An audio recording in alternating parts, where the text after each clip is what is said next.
CPI ఆధ్వర్యంలో దేశవ్యాప్తంగా నిర్వహించిన పాదయాత్రలు ముగింపు సందర్భంగా ఈరోజు నెల్లూరు జిల్లాలో వీఆర్సీ గ్రౌండ్ నుండి కలెక్టరేట్ వరకు ర్యాలీ నిర్వహించి కలెక్టరేట్ వద్ద ధర్నా కార్యక్రమం నిర్వహించినట్టు జరిగింది.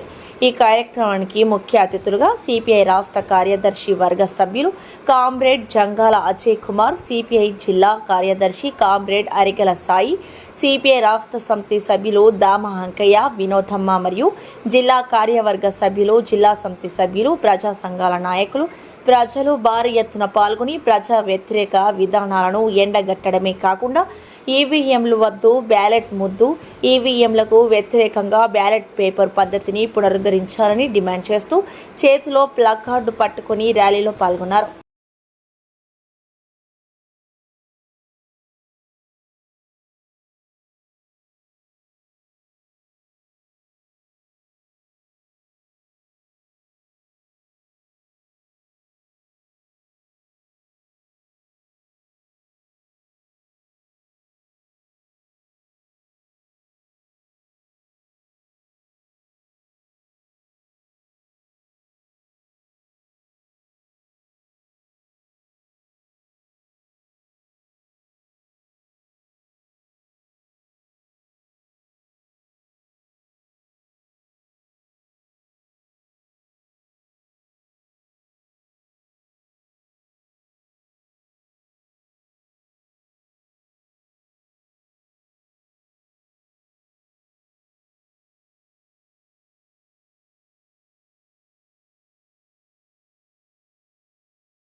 మిత్రులందరూ కూడా నమస్కారం.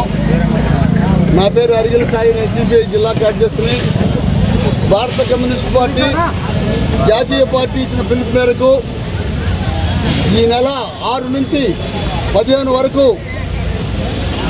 ఈ యొక్క జిల్లాలో దేశవ్యాప్తంగా పాదయాత్రలు జరుగుతున్నాయి.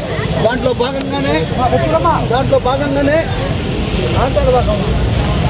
ఈ జిల్లా అంతా కూడా మేము పాదయాత్రలు నిర్వహించాం. ఈ జిల్లాలో ప్రజలు ఎదుర్కొంటున్న సమస్యల మీద వాళ్ళు అనేక అర్జీలు ఇచ్చారు. ఇవన్నీ కూడా ఈ యొక్క జిల్లా అంతా పర్యటించినప్పుడు ప్రజలు ఎదుర్కొంటున్న సమస్యల్ని కమ్యూనిస్ట్ పార్టీ దృష్టికి వచ్చింది. ఇవాళ దేశంలో మార్పు రావాలి, మార్పు కావాలి అనే ఒక బద్నాం జరూరీ హై అనే భారత కమ్యూనిస్ట్ పార్టీ పిలుపు. ప్రజలు, అన్ని వర్గాల ప్రజలు సమస్యల్లో ఉన్నారు. రైతులు పండించిన పంటకి ధాన్యాలు గిట్టుబాటు ధర లేదు. విద్యార్థులు ఏ రోజు ఏ పరీక్ష పత్రం లీక్ అవుతుందో, ఒక పరీక్ష ఎన్ని మార్లు రాయాల్సి వస్తుందని చెప్పని వాళ్ళు ఒత్తిడికి గురై ఆత్మహత్యలు చేసుకుంటున్నారు. అదేవిధంగా నిరుద్యోగులు కాక్రోచ్ పార్టీ పేరుతో ఢిల్లీ జంతర్ మంతర్ దగ్గర పోరాటాలు చేస్తే వాళ్ళని బెల్లెట్ గనస్తో, లాఠీలతో చితకబాదిన సంగతి మనం చూసాం. అదేవిధంగా మహిళలు వాళ్ళ యొక్క మహిళా రిజర్వేషన్ చట్టాన్ని అమలు చేయాలని, అది వేరే చట్టాలతో కలపకుండా మహిళా చట్టం ఇష్టం నుండే పాస్ అయింది కాబట్టి అలా అమలు చేయాలని అనేక వర్గాల ప్రజల యొక్క సమస్యలు, కార్మిక చట్టాలు తీసేసి కార్మిక హక్కులకి భంగం వాటిల్లింది. వాళ్ళు కూడా వీధుల్లోకి వచ్చేసారు. కాబట్టి ఈ దేశంలో ఏ వర్గ ప్రజలు కూడా సుఖంగా లేరు. కాబట్టి మా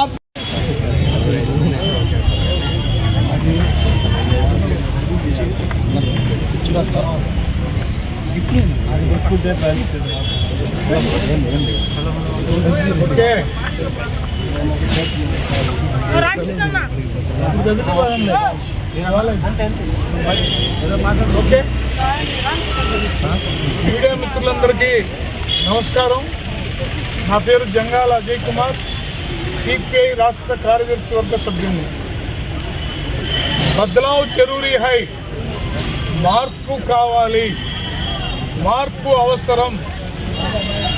ఈ దేశంలో నరేంద్ర మోడీ మతోన్మాద కార్పొరేట్ అనుకూల ధరల పెరుగుదలని రోజు రోజుకి పెంచుతున్నటువంటి తీరు దేశంలో ఉన్నటువంటి మొత్తం సంపదని కార్పొరేట్లకు కట్టబెట్టి పేదల పైన భారాలు, కార్పొరేట్లకు వరాలు అన్న చందంగా జరుగుతున్నటువంటి ఈ పాలన మారాలి.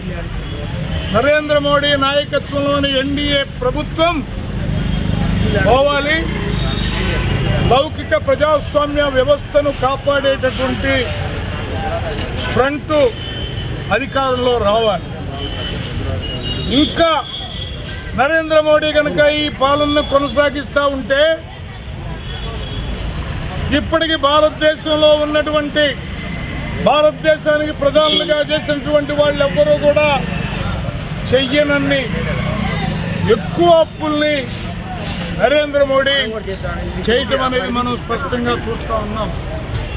నరేంద్ర మోడీ మాటలు అబద్ధాలు చెప్పి చెప్పి చెప్పి ప్రజల్లో కూడా రోత పుట్టే పరిస్థితి ఏర్పడింది.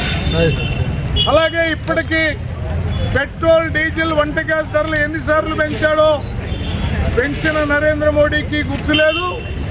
ఆ భారాలను మోస్తున్నటువంటి మనకి గుర్తు లేకపోవడం కనపడుతూ ఉంది.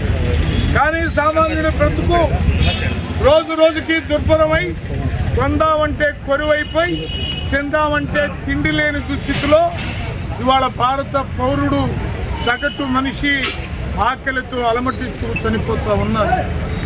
భారతదేశంలో ఇప్పుడు మన దేశం, అంతకుముందు చైనా ఎక్కువ ఉండే జనాభా, చైనా తలదన్ని దానికంటే ముందుకొచ్చింది మన దేశం. 143 లక్షల కోట్ల పైన పోయింది.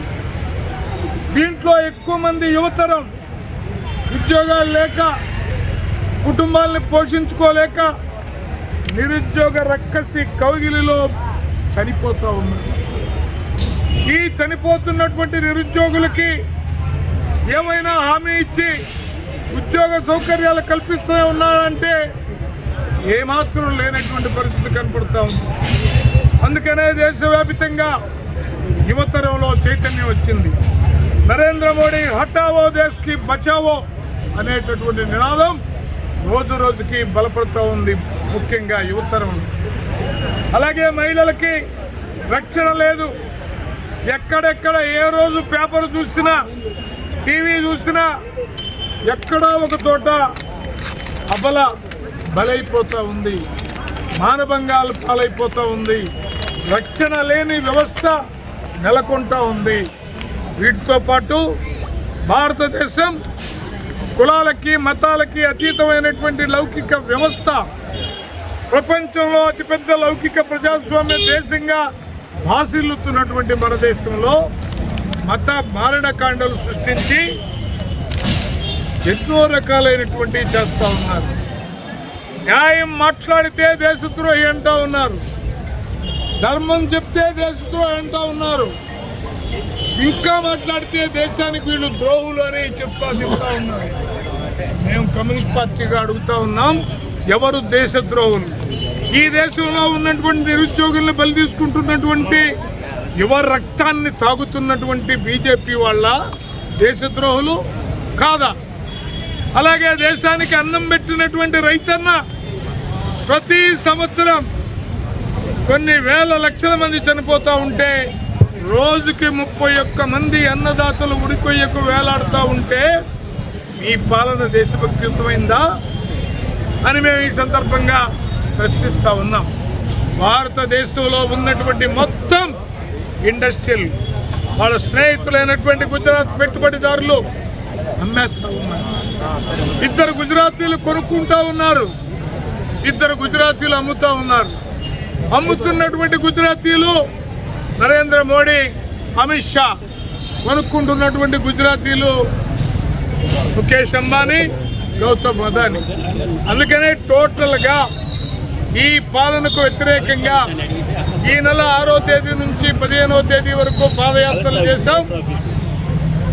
ఈ రోజు నుంచి వివిధ రూపాల్లో ధర్నా కార్యక్రమాలను 28వ తేదీ వరకు అన్ని ప్రజా సంఘాలు చేస్తున్నాం.